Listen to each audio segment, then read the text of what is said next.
This is the second part in me ranking every single 3.x character kit in Honkai Star Rail. If you haven't already watched the first part, I'd recommend doing so, but with the way this video kinda turns out, you can watch them in any order.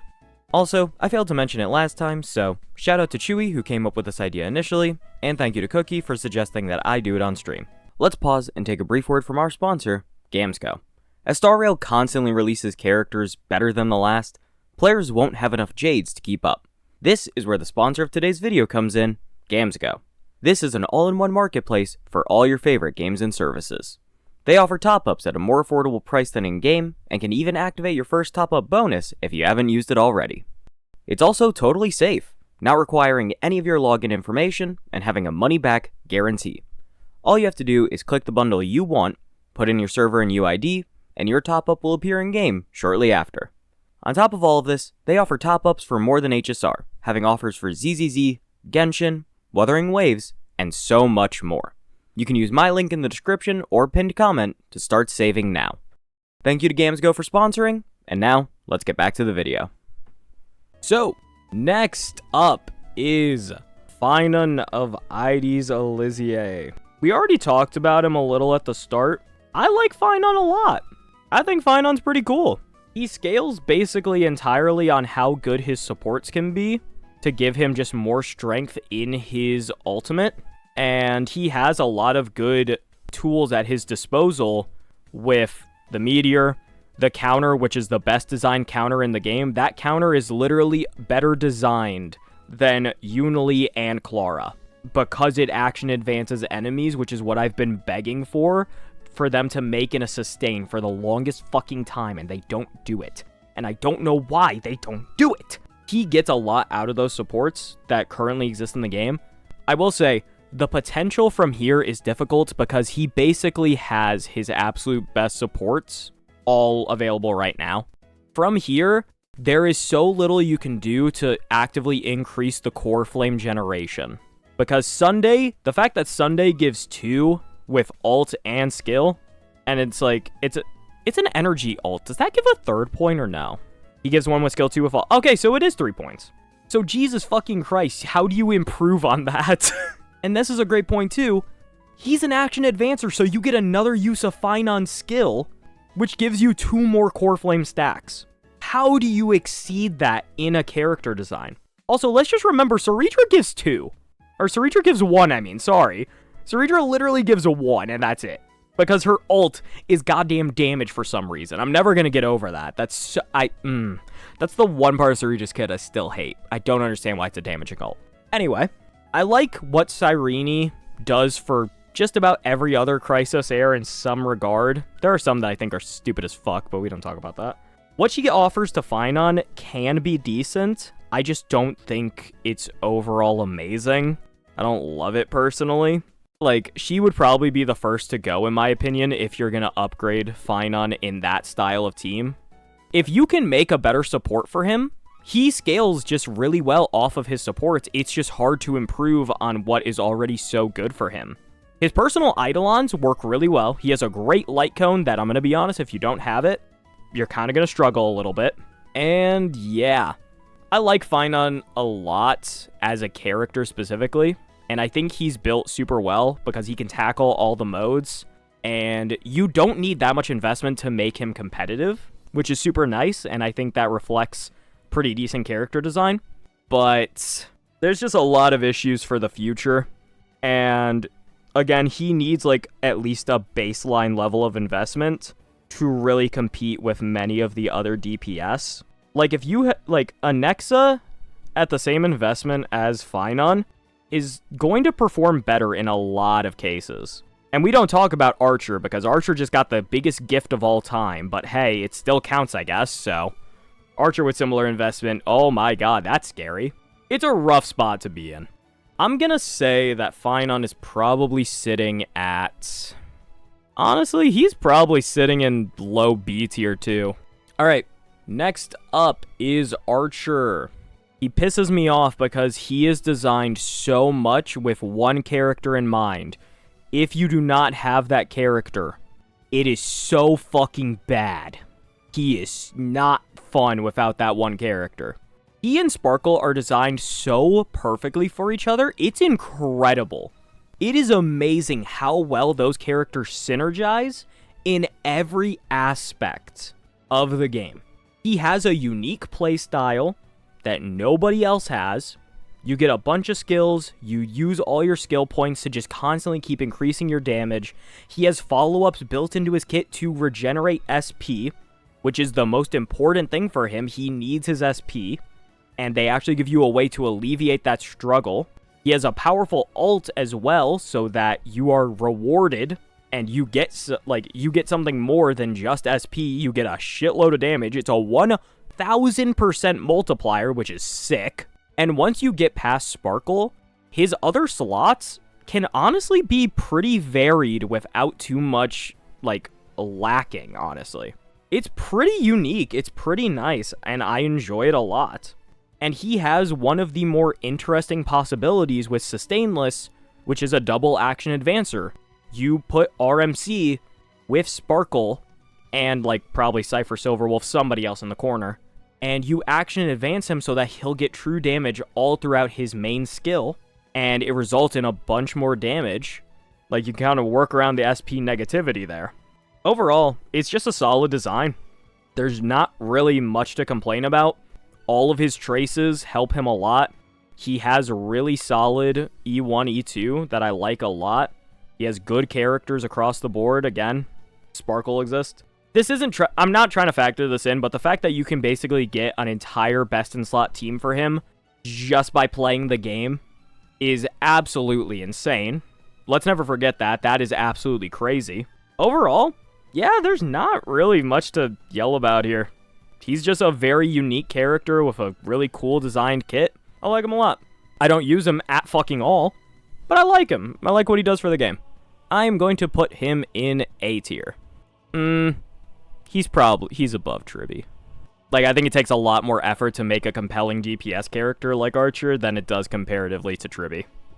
Alright, Saber. This is rough. Okay, I have a few issues with Saber, but okay, guys, I really like Saber, genuinely. All damage DPS is cool. She has the same sort of thing as Tribby, where you regenerate energy relative to your teammates. Basically, you need the ult, and that's, you need your teammates to ult a lot, and that's really good. You can get high ult teammates like Sunday Tribby, and it's a lot of fun. It works really well. You pair her with Dan Heng PT, it feels amazing. She feels really, really nice with those teammates. Her Eidolons are kind of mediocre. The scalability there, not great. The other biggest problem is probably the fact that Sunday and Tribby were very highly needed characters in other spots. So giving them to Saber was a bit of an issue. It was a bit hard to warrant giving them to Saber. The other thing is, she had a very, very poor free-to-play cone options. Her options were not very good. Her personal cone was a massive, massive jump for her. It really wasn't even close.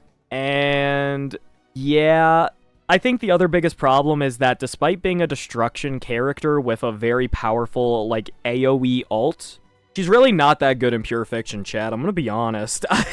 She's really not that good in Pure Fiction. She really doesn't feel great. And it's really unfortunate. Especially since her attack frequency isn't even bad.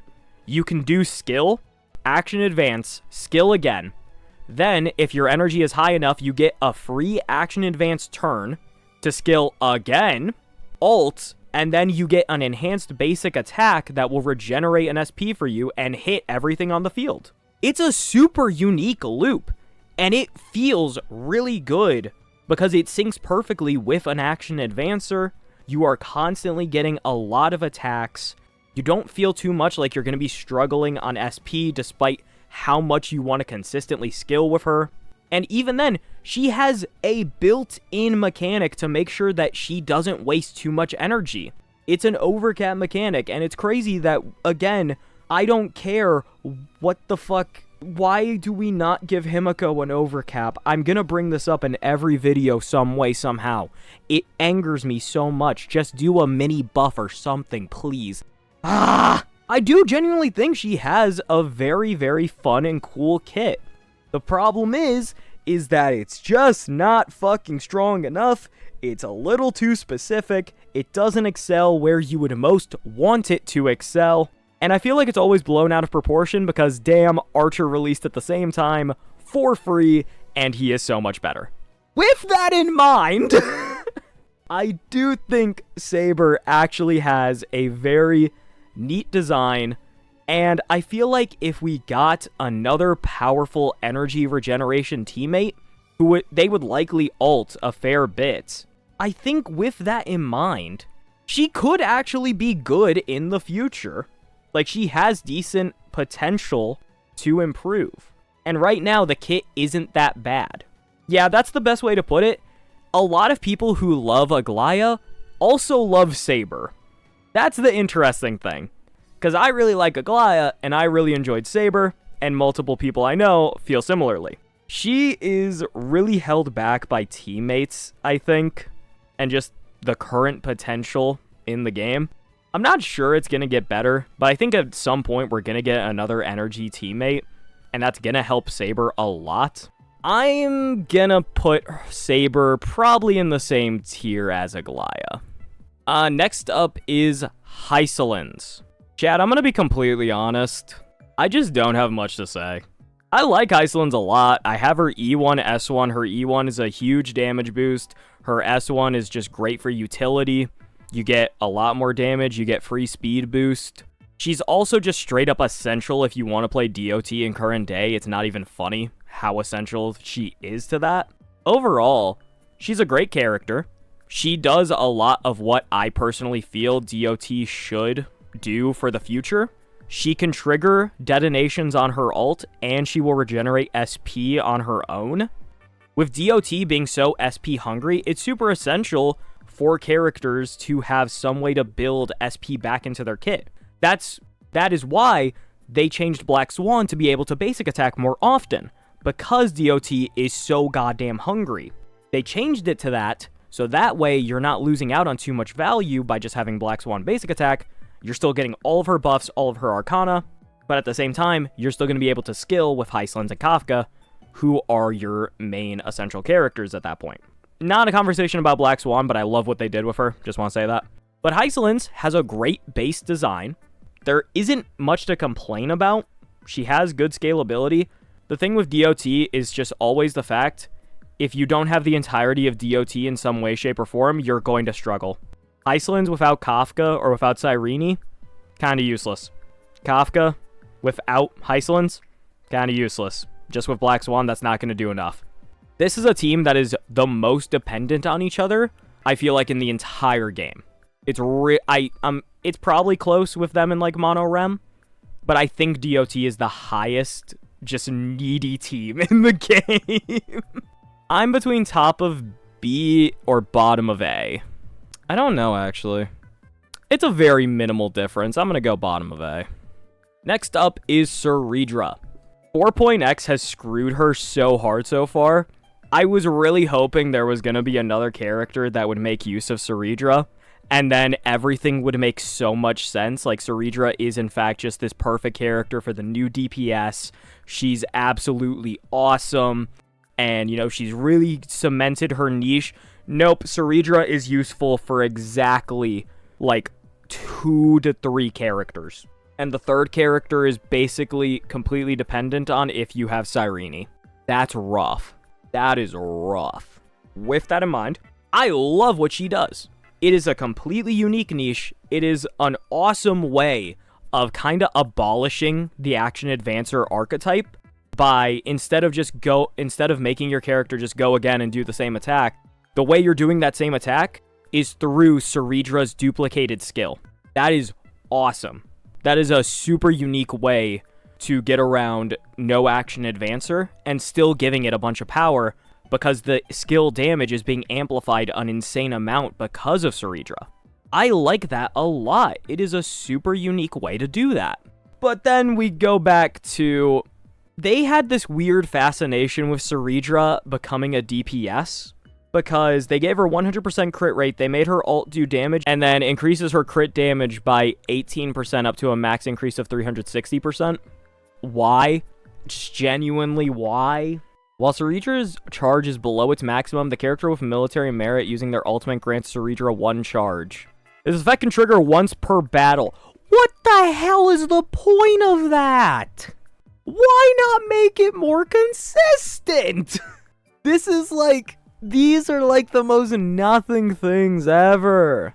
I like the last one that increases speed and it regenerates energy when your character with military merit attacks. That's super, super cool design. I like that a lot. So that can also pair well with action advancers, which is unique. Overall, so she can't be used with ult spam characters. That's fair, but at the same time, why the fuck even write that in? And also, why give her fucking 100% crit rate? What does she need it for?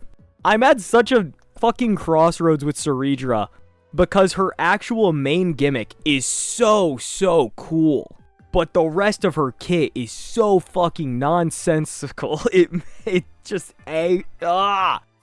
aggravates me so much. Again, I like what Cedra represents in the game a lot as a unique support. And she's really good for those characters she's good for. The problem is that they make use of that signature mechanic, and then everything else relating to Cedra is just kind of straight up useless in those teams.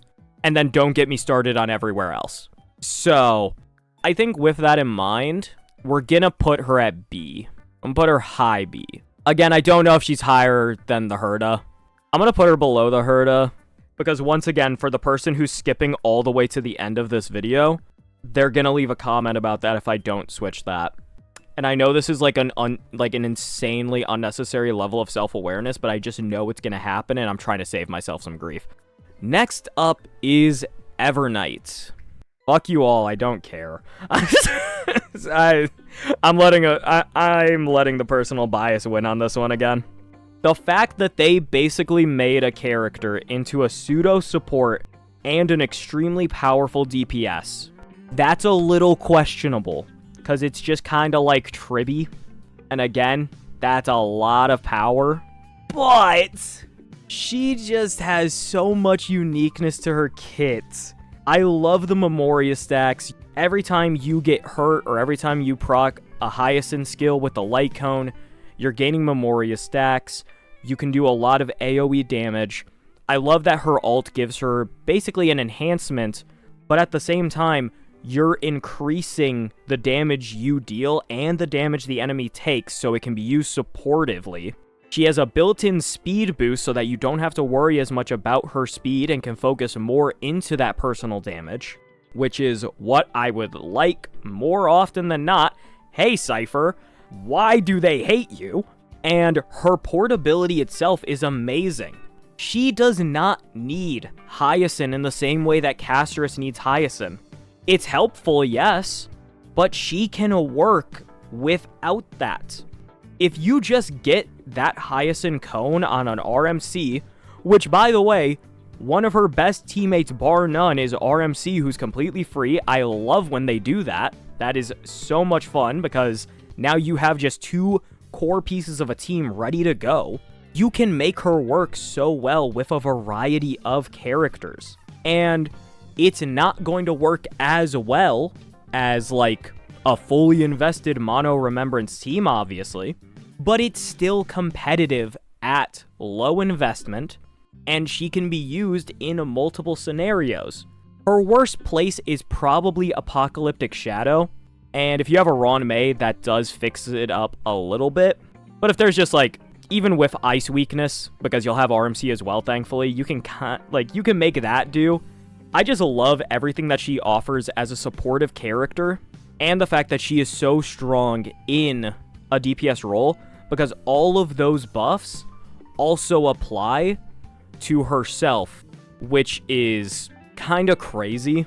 Like, again, that's the part that's probably overtuned, because she offers so much to the team and to herself when it really could have just been one or the other. Both is just greedy.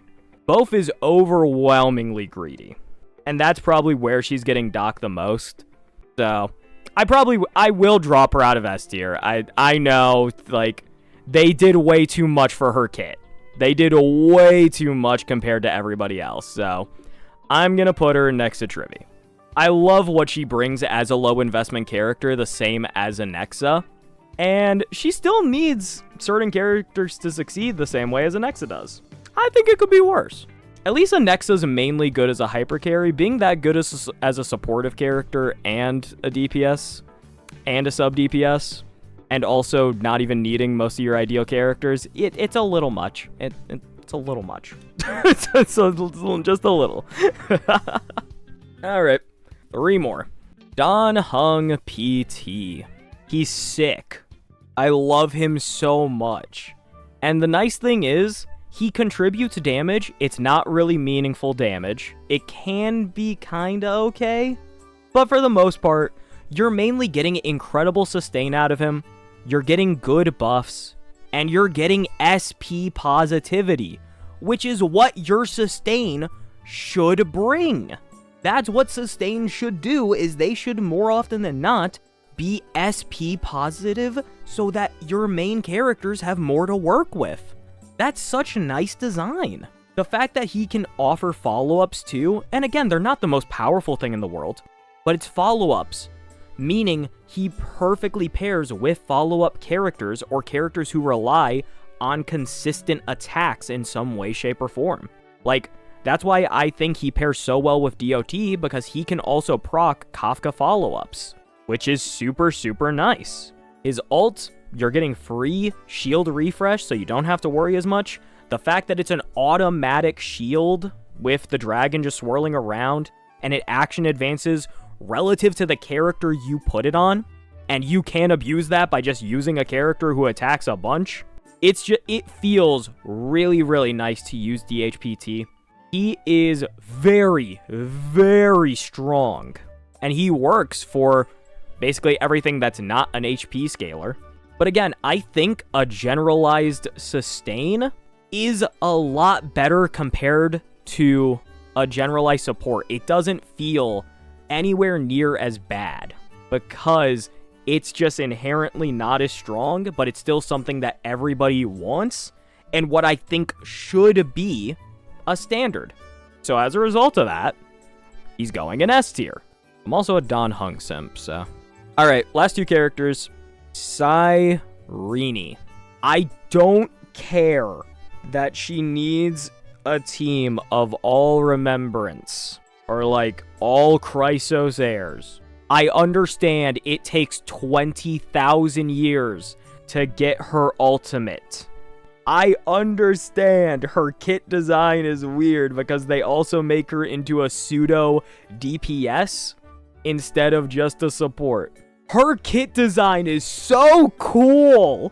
The fact that it specifies Chrysos heirs. There is a unique buff for every single Chrysos heir, with only like 3 of them being kinda bad to mediocre. The rest of them are honestly pretty cool buffs, with some of them being groundbreaking or extremely incredible. I think it is an incredible design. And the fact that you have the option to do damage is really, really good. Because her buffs can really only make so much of an impact once you have used them. And for some characters, you're never going to see the Saireni attack because their buffs are one-time use because it just makes more sense that way. And it makes the game more fun that way. A Nexa getting to action advance himself so that you can end up with like 32 shots into an enemy compared to if we just gave a Nexa like a 40% defense shred. Which one of those is more fun? Which one of those is more genuinely interesting and gives you more actual skill expression? You tell me. It's a very clearly the action advance one. I understand the kind of concerns there of not enjoying that it names specific characters. To be fair, it's naming like 12 fucking characters. It is designed for a group, not just a path, which we already have characters that are completely dependent on paths, which is Herda and Acheron, 2 characters that people really love. Guess what? There are less options for both of those than there are with Saireni's buffs. I genuinely like a lot of what she brings to the table. One of the dumbest things about her, conversely, her Memo Sprite is functionally useless in just every single way. There's basically no reason for her to have a Memo Sprite. There's no reason for her to have it. It doesn't actually do anything on the field. It doesn't have any sort of presence. It functions identically to a summon, which is not the same thing, so why the hell did we even bother bringing it out? Her actual buffing is not the best, and it's funny because adding true damage to all of the Chrysos Air teams is actually really helpful. The problem is, once again, you're only adding it to the Chrysos Air teams in most cases. It is genuinely a very unique character design. And I get that people hate it so much because of how specific it is. And especially the fact that it came at the absolute end of the...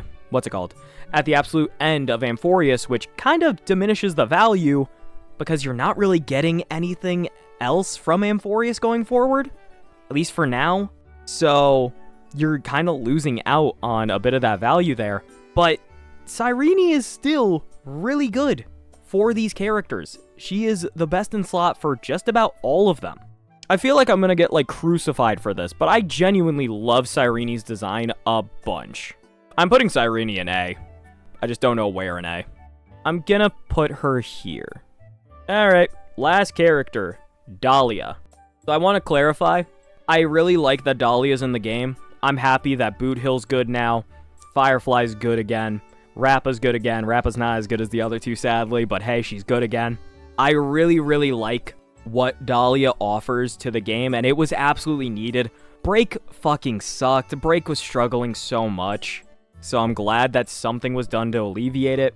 With all of that said, Dalia is so fucking stupid. Why the fuck is the mechanic called Super Break, and you can just ignore the break part of it? I understand that it does less damage when they are not broken. It does significantly less damage. I understand that. Why the fuck is the break in Super Break being ignored? Also, her traces. She is built so specifically with Firefly in mind. Luckily, Boot Hill can just make use of anything nowadays. But you want to know, like, something that's just fucked up? Both of those two can take advantage of just about everything the Dalia has to offer, except for, like, one specific aspect. When an allied target adds weakness to an enemy target, increases speed by 30% for 2 turns. Boot Hill can take advantage of that, because he can implant, physical weakness. Boot Hill can actually do something about that. That's sick.